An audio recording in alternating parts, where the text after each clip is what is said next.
بسم الله الرحمن الرحيم waxaan kugu soo dhaweynayaa macadka tababarada iyo tiknoolajiyadda ee Bondo magacaygu waa Abubakar Naasir Cali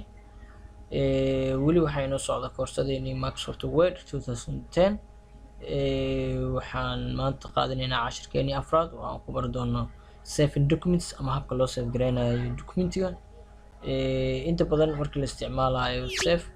waxaa jira habab kala duwan oo loo save gareyn karo Word documentiga waxaa kaloo jira in aan u save gareyno sida PDF oo kale inaan ka dhigno marka waxaan bilaabeynaa farqiga u dhexeeya save iyo save as marka horeyso soo kicino documentigeena Microsoft Word 2010 markii aan sida soo kicino tusaale ahaan qoraalkan oo kale aan sameynay documentigaaga inuu save gareysnayn in kale waxa ku cadeynayo qaybta kor markaa fiirisid waxa ku qoran document 1 document 1 it means waxay ku cadeynaysaa inaad wax qortay laakiin wali documentiga uusan ku save gareysnayn hadii aad programkan aan xirno documentigan oo dhan sidaan ayuu ku baxay qoraalkii waxaa jira marka hadii u baahan tahay inaad save gareysid marka ugu horeyso inaad tagto file tab marka ku dhuftid halkan waxa ka soo baxayo laba option oo ah save iyo save as labadaba isku mid save waxa la isticmaalaa marka ugu horeyso documentiga aad save gareynaysid save as oo kalena hadii documentiga documenti hor save gareysnaa oo waxyaabo kale aad ku soo dartay oo kale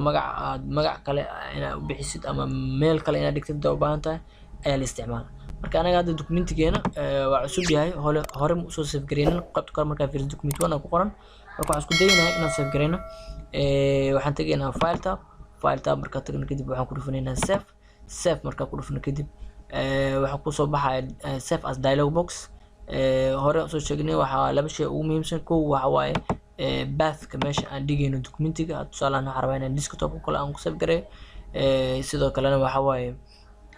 file name-ka magaca documentiga u bixinayno tusaale ahaan hadda documentigan qoraalka ugu horeeya magac iska qaadanaya laakiin tusaale ahaan waxaan rabnaa inaan magaca aan u bixino tusaale ahaan waxaan u bixinaynaa biology book markaan magac u bixino dan documentiga nooca uu yahay waxa waa Word document kadib waxaan leenahay save marka dhaano documentigeeni sidaas ayaa ku save gareyn hadda markaan fiirino halkan waxa inoo qoran biology book waa kana uu inoo save gareey habkaas waxa waaye habka ugu fudud aan ku save gareyn karto waxyaabo kale isticmaali karto waxa kamid ah ina quick access toolbar-kan aad ka dooratid save sidoo kale keyboard shortcut waxaa dhigi kartaa control s intaas markaan kasoo tagno habka kale waxa waaye hadda documentigan aan qornay waa documenti oo 2010 documenti ahaan u save gareynay markii lagu furo documentigan oo kale computer kale uu ku jiro Microsoft Word 2007 oo kale waxaa laga yaabaa in formatkiisu isbedelo spaceski qoraalkii isku dhex darsoomo hadii marka aad documenti aad ku qoraysid programka Microsoft Word 2010 oo laakiin aad rabto inaad ku furto documentigaas computer kale oo ku jiro Microsoft Word 2007 waxaan u save gareyn karnaa documentigeena Word 2007 iyo wixii ka dambeeyay tusaale marka hadii u baahanahay markaas waxaan naga baahanyahay marka inaan isticmaalno save as sababtoo hore waxaan u save gareyn documentigeena save ayaan isticmaalnay marka waxaan tagaynaa marka ugu horeyso file tab marka ku dhufno kadib waxaan dooranaynaa save as marka doorano hadda waxaan rabnaa documentiga magaciisa inaan ku dayno ma rabno inaan wax ka bedelno laakiin kaliya waxaan rabnaa inaan meeshaan wax ka bedelno save as type halkaan isha furaysa marka isha furto halkaan waxaa ka dooranaysaa Word 97 2003 document hadda marka sidaan u save gareyno documentigan hadda marka versionada ka dambeeyay 2010 waa lagu furi karaa tusaale marka sida marka Word 97 2003 document aad doorto kadib waxaa leedahay save marka dhacdo documentigan in 10 versionadii ka dambeeyay ahaan in loo save gareeyo waxa ku ogaanaysaa qaybtaas hore waxa ku soo qormaayo compatibility mode hadda aragto it means way cadeynaysaa in documentigaaga uu save gareysan yahay Word 2007 iyo wixii ka dambeeyay marka hadii dhacdo in documenti tusaale ahaan Word 2007 lagu soo qorayo kale marka computerka Word 2010 aad ku furto kale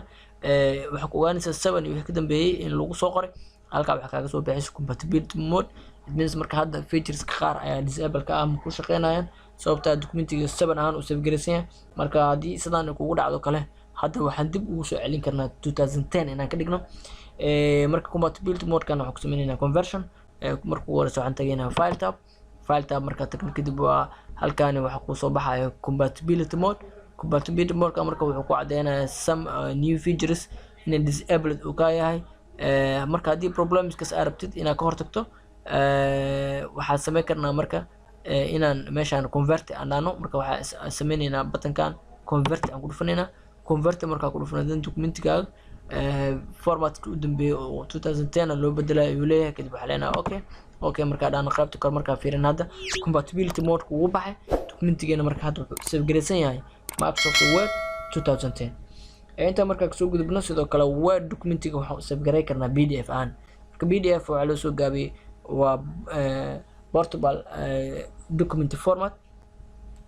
PDF documentiga wuxuu kaga duwan yahay Word documentiga. PDF documentiga wax isbedel ama ku sameyn kartid qoraaladiisa oo kale markii ma sagsikanayaan maxaa la dhahay ma la tirtiri karo. inta markaa kasoo gudubno marka haddii aan rabno inaan PDF ka dhigno kaliya waxa iska leh 10 iyo features ka dambeeyay ayaa ku ogolaanaya inaan u save gareyso 2010 wax ka dambeeyay in documentiga Word documentiga u save gareyso PDF ahaan. laakiin Microsoft 7 iyo waxyaaba ka dambeeyo dhan uma ogolaanayaan in documentigaaga PDF ahaan aad u save gareyso. markaas waxaa u baahan tahay programyo compatible la shaqeynayo inaad computerka ku shubato kadib ayaad waxaa helaysaa PDF ahaan inaad u save gareyso. marka hadda Wordka uu leeyahay haddaan rabno inaan PDF ahaan u save gareyno waxaan tegaynaa file tab markaa tagno dan waxaan leenahay save as command markaa ku dhufno qaybtaas hoose save as type-ka ayaan furaynaa. isha markaa furno kadib waxaan dooranaynaa PDF markaa doorano halkan iskuba inuu desktop-ka ku aalo halkan PDF oo kugu qoran save as type-ka dan waxaan leenahay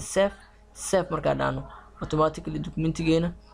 wuxuu isku bedelay PDF oo PDF ahaan ayuu save gareeyay. marka hadda markaa fiirina halkan documentigeena wuxuu noqday PDF oo hadda nooma ogolaanayo inaan wax ku darno ama inaan wax ka tirtirno.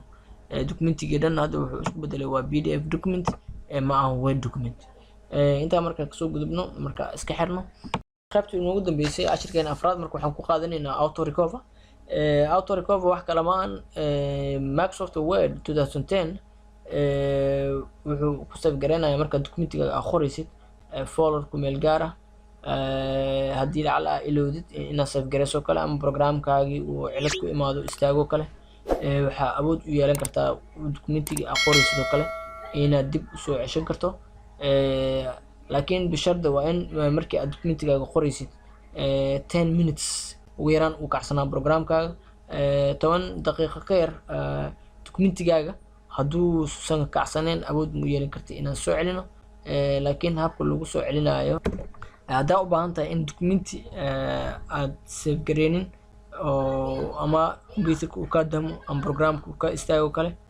ama si kama aad u xirtay oo documentigaas ugu yaraan 10 daqiiqo ka badan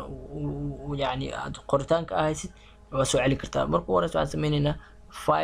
file markaan ku dhufano dan waxaa imaanaynaa info markaa imaana dan meeshaan versions ay ku qoran tahay ayaa halkan waxaa ka dooranaynaa manage versionska ayaa isha furaynaa. isha markaan furno dan halkaa waxaa dooranay recover unsaved documents oo aad dib usoo celi documentida aan save gareynin. dan halkaan markaa fiirino folder gaar ah ayuu sameynayaa oo Microsoft Office-ka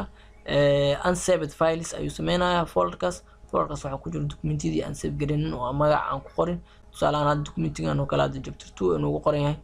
waxaan kasoo ilownay inaan save gareyno. marka haddaan rabo inaan dib usoo celiyo qoraaladaas waxaan ku dhufanayaa filekii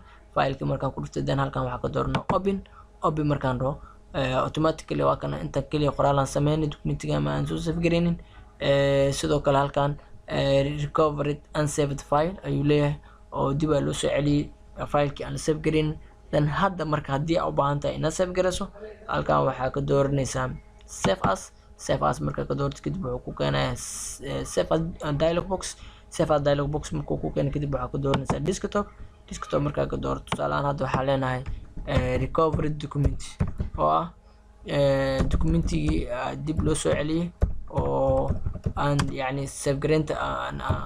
ka ilownay. marka kadib waxaa leenahay save markaa dhahno automatically qaybta kor markaa fiiriyo title barka documentiga waa save gareysmay. marka hadda iska xirno dan markaa iska xirno filekii marka waa kana halkan waxaa ku qoran recovery the file oo documentiga aan soo ceshanay waayo aan ka ilowin hadday inaan save gareyno cashirkeeni afraad halkaas oo kusoo gabagabeynayna. Wassalaamu calaykum waraxmatullaahi wabarakaatu.